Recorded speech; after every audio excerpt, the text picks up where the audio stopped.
Friends, ഞാൻ നേരത്തെ എൻ്റെ ഒന്നാം പാർട്ട് ഗെറ്റ് റെഡി വിത്ത് മീക്കകത്ത് ഞാൻ സംസാരിച്ചിട്ടില്ലായിരുന്നു. ഈ ഗെറ്റ് റെഡി വിത്ത് മീക്കകത്ത് ഞാൻ വിചാരിച്ചു സംസാരിക്കാമെന്ന്. അപ്പോൾ ഞാൻ പോകുന്നത് എൻ്റെ അമ്മ വീട്ടിലേക്കാണേ. പിന്നെ ഞാൻ ഇവിടെ ഇന്ന് മഴ പെയ്തായിരുന്നു. മഴ പെയ്തപ്പോൾ തോട്ടിൽ കുറച്ച് വെള്ളമൊക്കെ ആയി. അതൊക്കെ ഞാൻ ഒന്ന് കാണിച്ചു തരാവേ. പിന്നെ തോട്ടിൽ അച്ഛൻ ഇന്നലെ ട്യൂബ് കൊണ്ടുവന്നു. ഇന്നത് ഞങ്ങൾ കാറ്റടിച്ച് ശരിയാക്കി. തോടുണ്ടോ, 2 ട്യൂബ് ഇരിക്കുന്നുണ്ടോ. ഇത് എനിക്ക് എൻ്റെ തോടിൻ്റെ അവസ്ഥ ഒന്ന് കണ്ടാലോ. അതിനെക്കാട്ടിൽ മുമ്പ് എൻ്റെ മീൻകുളം ഞാൻ കാണിച്ചത്. ഇതാണ് ഗായ്സ് എൻ്റെ മീൻകുളം. അടച്ചോടാ. ഇതായിരുന്നു എൻ്റെ ഗെറ്റ് റെഡി വിത്ത് മീക്കകത്ത് ഫസ്റ്റിലത്തെ ക്യാമറാമാൻ ഇതായിരുന്നു. എന്തെങ്കിലും തെറ്റുവിട്ടുണ്ടെങ്കിൽ പറയണേ. പിന്നെ ഗൈസ് എൻ്റെ സൈക്കിൾ കാണിച്ചു തരാം. ഞാൻ എൻ്റെ തോട് കാണിച്ചു തരാമെന്ന് പറഞ്ഞായിരുന്നു ഞാൻ ഇരുന്നത്.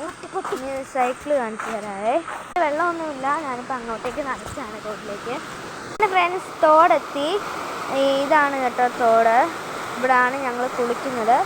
ഇവിടുത്തെ വെള്ളം കുറയുമ്പോൾ ഞങ്ങൾ ഇവിടെ വന്ന് കുളിക്കും. ഇവിടുത്തെ കുറയുവാണെങ്കിൽ ഇല്ല താഴത്തെ ആ കുഴി കണ്ടോ, അവിടെ പോയിരുന്നു കുളിക്കും. ഇല്ല, അതാണ് ഞങ്ങൾ ഊഞ്ഞാല്. ഇതെനിക്ക് അച്ഛൻ കെട്ടി തന്നാണ്. അതെൻ്റെ ചേട്ടൻ്റെ പേരാണ് ഇല്ല കല്ല് എഴുതി വെച്ചേക്കുന്നത്. ഇതൊക്കെ ഈ അച്ഛൻ ഇടയ്ക്ക് ഇടയ്ക്ക് അച്ഛൻ കെട്ടി തന്നതാണ്.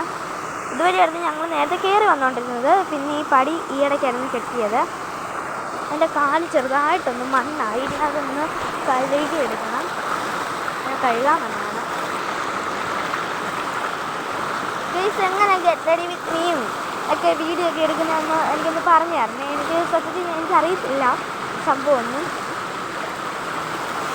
അങ്ങനെയാണ് ബേഡേക്ക് എടുക്കും. ഇതാണ് കേട്ടോ ഞങ്ങളുടെ വഴി. ഞാൻ ഇതൊക്കെ ഗെറ്റ് റെഡി വിത്ത് മീ 2-3 ഭാഗമുണ്ട്. മണ്ണേറെ ചെല്ലുന്നിടം വരെ ഞാൻ ഇതെടുക്കും കേട്ടോ. ഗെറ്റ് റെഡി വിത്ത് മീ ഞാൻ മണ്ണേറെ ചെല്ലുന്നിടം വരെ ഞാൻ ഈ ഒരു ഗെറ്റ് റെഡി വിത്ത് മീ എടുക്കും. അപ്പം ഞാൻ എൻ്റെ വഴിയും കാര്യങ്ങളും എല്ലാം കാണിച്ചു തരാവേ. അപ്പോൾ ഗെറ്റ് റെഡി വിത്ത് മീ മൂന്നാം പാർട്ട് നമുക്ക് കാണാവേ. ഇപ്പം ഞാൻ പോയിട്ട് വരാം. ബൈ.